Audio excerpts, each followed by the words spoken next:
The angel of the Lord. Rashi says in his introduction to Zechariah chapter 1, the prophecy of Zechariah is extremely enigmatic because it contains visions resembling a dream that requires an interpretation. We cannot ascertain the truth of its interpretation until the teacher of righteousness comes. Nonetheless, I will put my heart to recounseling the verses one by one, according to the interpretations that resemble it, and follow the interpretation of Jonathan. This is God's test for the Jewish people, in particular the Jewish leaders. God's test of who the descendant of David is. The man described in Isaiah 53, the teacher of righteousness. That's who Rashi, known as one of the first rabbis to say that Isaiah 53 described the people, the Jewish people, as the patriarch Israel. Then here he is in Zechariah saying, we got to have to know the truth of at least chapter 1 of Zechariah, to know its truth, because we can't do it. And no Jewish man, religious, academic, commentator, or otherwise, has ever had the answer to this. And yet this video is going to give it to you. Why? I'm a teacher of righteousness. This is Zechariah chapter 1, verses 7 through 12. That's the preamble that Rashi leads into before he starts his commentary. And this is in midrash form. That's where I take parts of a verse and interpret each in individual segments. Verse 7. On the 24th day of the 11th month of the second year of Darius, the month of Shabbat, this word of the Lord came to the prophet Zechariah, son of Berechiah, son of Edo. This word of the Lord. This verse continues with, in the night I had a vision, which is not a word of the Lord. The word of the Lord coming to Zechariah means the messenger of the words of God has come to Zechariah, who is the angel of God's presence, and the word of the Lord. Literally, that's his name. He has alighted upon Zechariah to bring a vision from God. Not a word, a vision. Verse 8. In the night I had a vision.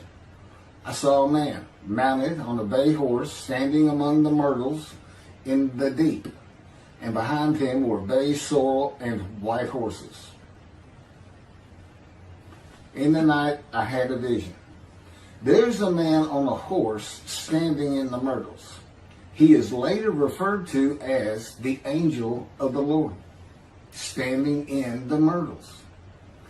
The angel of the Lord alights upon and enters men, and my name, Hashem, is in him and can speak through the man. Zechariah has an angel with him who is his guide in the vision. The deep is like a valley Zechariah is looking down on, filled with myrtle trees, and then an open area below that is where the bay, sorrel, and white horses are. Verse 9. I asked, what are those, my Lord? And the angel who talked with me answered, I will let you know what they are. What are those, my Lord? Zechariah is not talking to the angel. That's an angel. It's not my Lord. Who answered, but who never lets him know what they are. he is asking the man standing among the myrtles on a bay horse about the horses in the open area and calls him my Lord. Verse 10. Then the man who was standing among the myrtles spoke up and said, these were sent out by the Lord to roam the earth. Then the man who was standing among the myrtles spoke up and said, again, this is midrash form. Okay, so the man standing in the myrtles answers the question of Zechariah, not the angel who is with Zechariah. Verse 11. And in fact, they reported to the angel of the Lord, who was standing among the myrtles. We have roamed the earth and have found all the earth dwelling in tranquility. And it's just like a dream. We have horses talking. You know, there could have been birds. Anything that can go far and go a long ways out and then come back. In this case, for this story or for this dream that was given to Zechariah, it's horses. And in fact, they reported to the angel of the Lord. They who reported are the horses who have gone to and fro throughout the earth, and they spoke the report to the angel of the Lord, who was standing among the myrtles. The angel of the Lord, who was standing among the myrtles, has alighted upon and entered the man standing amongst the myrtles. The angel of the Lord is using this man as his visible presence. You cannot see the angel of the Lord. Just as he once used a burning bush for his visible presence, and God spoke through him to Moses. Not just as his visible presence, he also used the man to say, these were sent out by the Lord to roam the earth. In other words, it sounded like the answer was coming from this man. But it's coming from the angel of the Lord, and God is in that angel, his presence. Because that's the angel of his presence. You can find that in Isaiah chapter 63. I don't recall the verse. I never see anything on the angel of his presence. Wherever God's presence is, the presence that enters the temple, I never hear any mention of the angel that has to be with him. Why? It's the angel of his presence, who is the angel of the Lord. Yeah, I believe, and I'm not certain about this, but I've heard it at least one or two times, and that is Christianity believes the angel of the Lord is Jesus Christ. Thereupon the angel of the Lord exclaimed, O Lord of hosts, how long will you withhold pardon from Jerusalem and the towns of Judah, which you placed under a curse 70 years ago? Thereupon the angel of the Lord exclaimed. Okay, so the angel of the Lord exclaimed through the man. Zechariah heard the words come from the man standing in the myrtles. It is the only way Zechariah could have heard the words. The angel of the Lord can only speak to the man he has alighted upon. Ezekiel describes this as, a spirit entered into me and set me upon my feet, and I heard what was being spoken to me. O Lord of hosts, how long will you withhold pardon from Jerusalem and the towns of Judah, which you placed under a curse 70 years ago? The following verses are from the book of Isaiah regarding this curse. Isaiah chapter 43, verse 2. So I profaned the holy princes. I abandoned Jacob to proscription and Israel to mockery. That, of course, is God speaking. The profaning of the holy princesses is God's prophecy of the banishment of King Jeconiah and all his offspring from ever ruling over Judah and Jerusalem again. The line of the kings of Judah ended. The line described king by king in the first book of the New Testament of Christianity. the line of Jesus. The abandonment and mockery are God's prophecy that the northern kingdom and the southern kingdom of the Israelites would be defeated and deported from the promised land. Isaiah witnessed the deportation of the northern kingdom, but the deportations of the southern kingdom were many years after his death. This is chapter 43, verses 5 through 7. Fear not, for I am with you. I will bring your folk from the east, will gather you out of the west. I will say to the north, give back, and to the south, do not withhold. Bring my sons from afar, and my daughters from the end of the earth, all who are linked to my name, who I have created, formed, and made for my glory. Okay, this is God's prophecy that all the tribes of Israel would return from the Assyrian deportations of the tribes east of the river Jordan, that were Reuben, Gad, and the half tribe of Manasseh, and all the tribes of the northern kingdom, deported by Assyria, defeated and deported, and the Babylonian deportations of the southern kingdom. It is a prophecy that is specific to the Assyrian Babylonian exiles. This prophecy was fulfilled according to the books of Ezra and Nehemiah and their account of all 13 tribes returning to the southern kingdom of the lands of Benjamin and Judah. Jerusalem is within the lands of Benjamin, and his lands are considered part of the kingdom of Judah, since that is where the kings of Judah rule from. 10 tribes being lost and not returning is a myth. When the 7th month arrived, the Israelites being settled in their towns, the entire people assembled as one man in Jerusalem, as the man Israel, all of them. When the people Israel gather as one man, it is all 12 tribes who were allotted lots of the promised land, and the Levites, they did not receive a portion. They were allowed to go from lot to lot, tribe to tribe, and everybody was supposed to take care of them. The Levites, that would be Levi, the son Levi, the priestly tribe without an allotment of the promised lands. Judahites and Benjaminites alone are not Israel, though all references to Israelites would include them.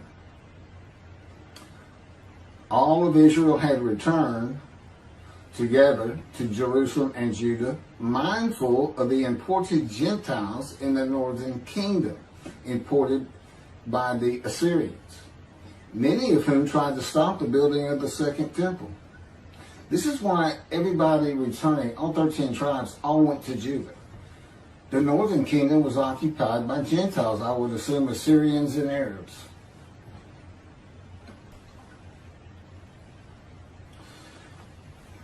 This is 1 Chronicles chapter 9, verses 2 and 3. The first to settle in their towns on their property were Israelites, priests, Levites, and temple servants, while some of the Judahites and some of the Benjamites and some of the Ephraimites and Manassesites settled in Jerusalem. That would be Ephraim and Manasseh. Manasseh was such a large tribe, it had to be broken in. It was broken in two. Half of it set up, their allotment was east of the river Jordan by about where Edom would be. And well, that was the tribe of Gad. Not Edom, Gilead, where the Tishbite, Elijah, the Gentile, was an inhabitant. Ramoth Gilead. Manassites, Ephraimites, and Judahites were the tribes with the largest allotment of the lands of Abraham, and Jerusalem is in the lands of the Benjamites. Those are who just got mentioned. The 3 largest lot owners. Okay, Benjamin, that's where Jerusalem is. He's important. And of course the priests, the Levites. So Ephraim and Manasseh were not lost tribes, as many believe from writings outside of the Bible. There never were lost tribes according to the Bible.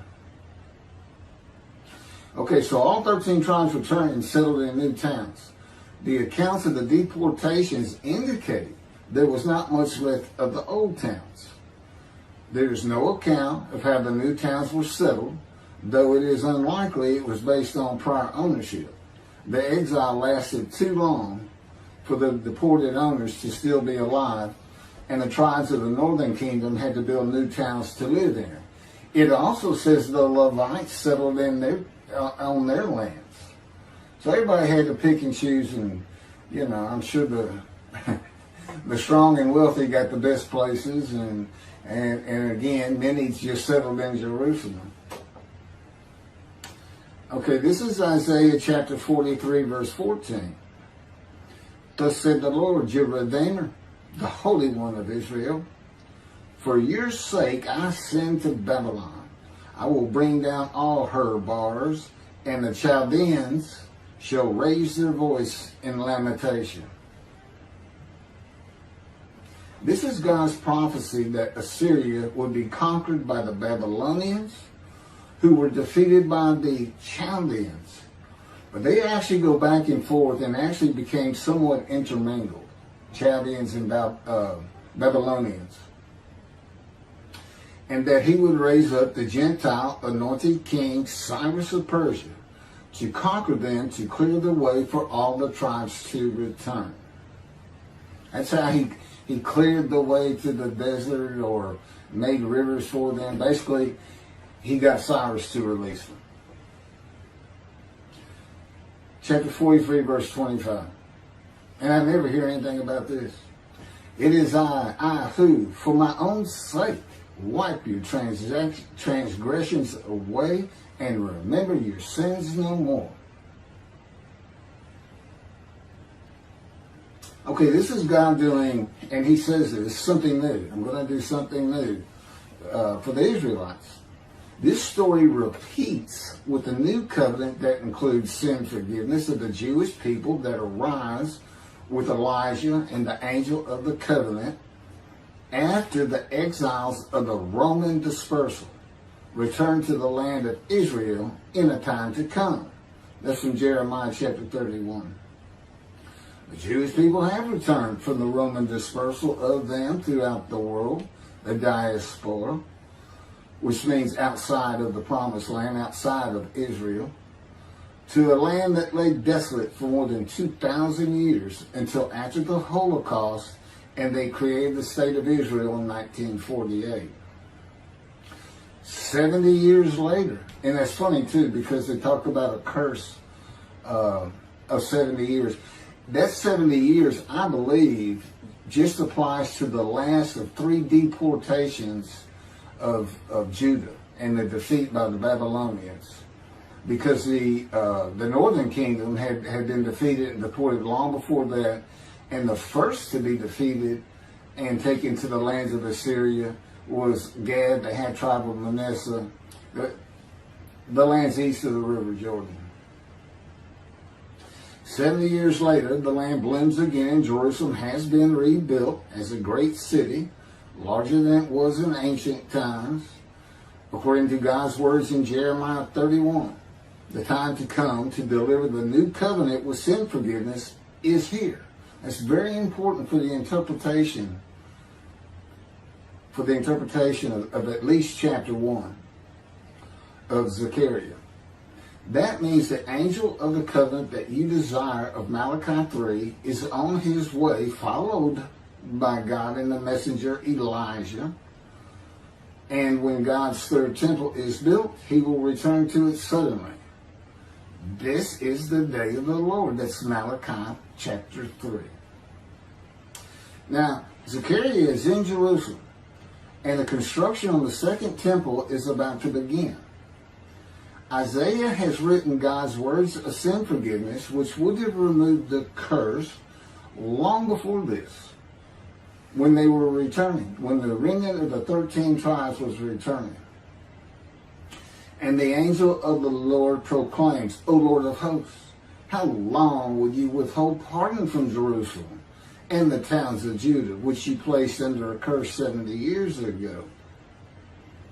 Okay, this vision of Zechariah and the words of the angel of the Lord through the man standing in the myrtles regarding the curse 70 years ago is to make Zechariah think and try to understand why the angel of the Lord would say this. From his perspective, the curse was lifted. He was back in Jerusalem with all the tribes preparing to build the second temple. The vision is for Zechariah to find out how and when the curse was lifted. And that's important today, because this is the day of the Lord. The new covenant is here, and every single Jew throughout the world is forgiven of their sins right now. And that message has been given to me to be delivered. And it's not getting out there. It's just not getting out there, and that's what happened here. Because if you read Ezra and Nehemiah, it's clear they had no idea that their slates had been claimed. And sin and continue. Once you know that God has just said, okay, I'm not going to remember any of that. Let's all start fresh. I'm here with the covenant of friendship. Let's everybody start being observant Jews. Okay? Which would include going to Yom Kippur. Having a slate clean does not mean you have a lifetime now of sin forgiveness. The books of Ezra and Nehemiah reveal, this is how God had me write it down. This is from the book, Isaiah 53, in the day of the Lord, that was dictated to me. The books of Ezra and Nehemiah reveal that the 13 tribes did not know they had been right. We had to wait for the teacher of righteousness to know. And this is another thing I never see in this Messianic era that is taught, that is coming, is that God is with the descendant of David as he was with Moses. I mean, just right there with him.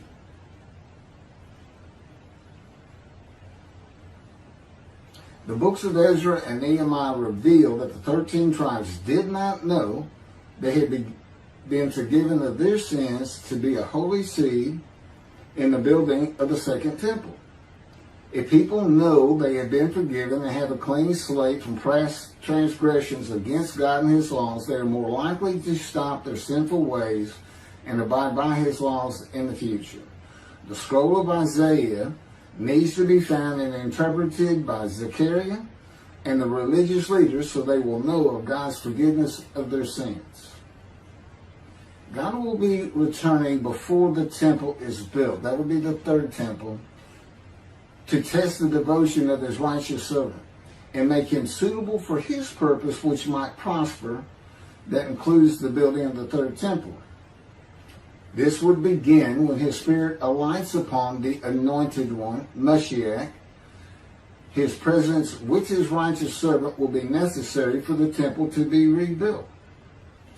Islam will not freely hand over their third most holy site to Israel and abandon the Dome of the Rock Mosque, a mosque that sits on the Temple Mount purchased by King David for God, the most holy site of the Jewish people.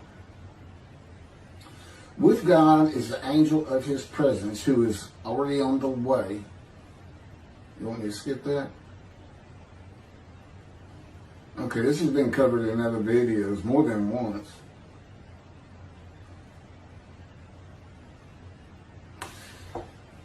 The prophet like Moses will have other similarity to Moses beyond writing God's words at his command and direction.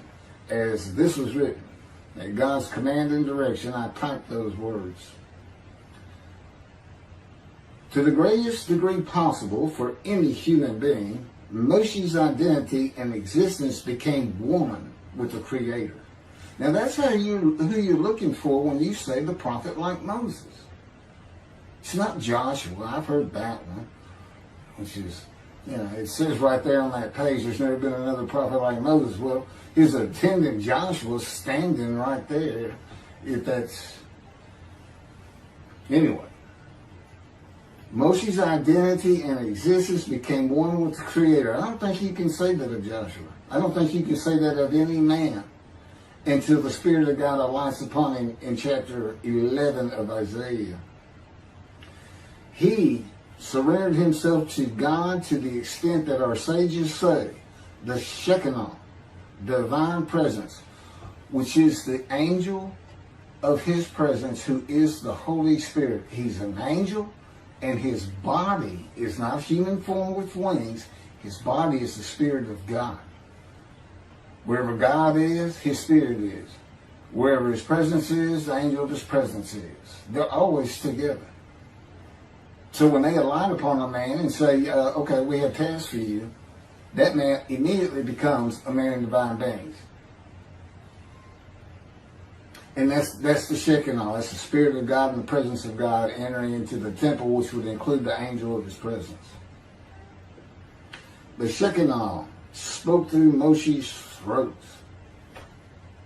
As I have mentioned, God can speak through me. You're only going to know it, just like with the man standing in the myrtles, by the words that are spoken. Okay? Because it's my voice. But it's not me. You know, I can tell the difference. You can't, other than those would be how God would state it. And you can, if you watch closely, you can see it happen in all these videos. I mean, for the most part. Where God just, you know, he just throws out a sentence or two. And I just keep going, you know. I let him get done and I just pick up from there. We've been working on this for over 13 years. That's from the Zohar, Volume 3, page 232A. And then it says, i.e., he was God's veritable mouthpiece on this earth. That's from the Sefer Hashikos 5749, Volume 1, page 290, and a footnote.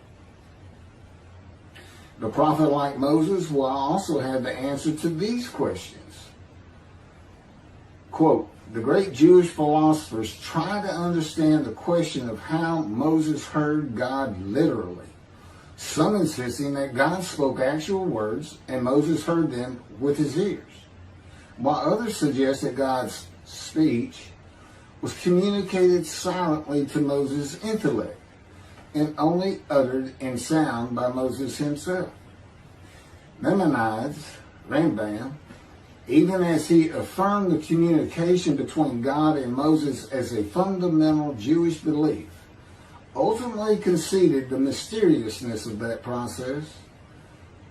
The entire Torah reached Moses from God in a manner which is figuratively described as speech. But no one has ever known how that took place except Moses himself, whom that speech reached. That's commentary on the Mishnah, Sanhedrin, chapter 1. Well, I have the answers, and I've been telling you the answers. God is in his Spirit. Spirit enters into you, because we find it in Ezekiel. There's where God tells you. God was telling Ezekiel, Ezekiel, get up on your feet. Ezekiel says, at that very moment, a spirit entered into me, and I could hear the words of God. There it is. When he enters him. Now, he's not hearing that through his ears. There's the first question answered. It's not to your ears. And there is a silent knowing. That's what we call it, or what God has taught me. Now, generally, I just hear words as though they came in through my ears and they're in my mind, as though my eyes and my ears had perceived. But he can put just knowledge into my mind without uttering a word. And it's kind of can be pointed out easiest with when he comes to a man, and like he came to Samuel, and Samuel just says, here I am. It's as though before he speaks to you, and this is what happened with me, he put in a knowledge in my mind that the God of creation was about to speak to me. And so when he did speak, it was as though he had always been there speaking to me. Not unlike how Adam would have felt.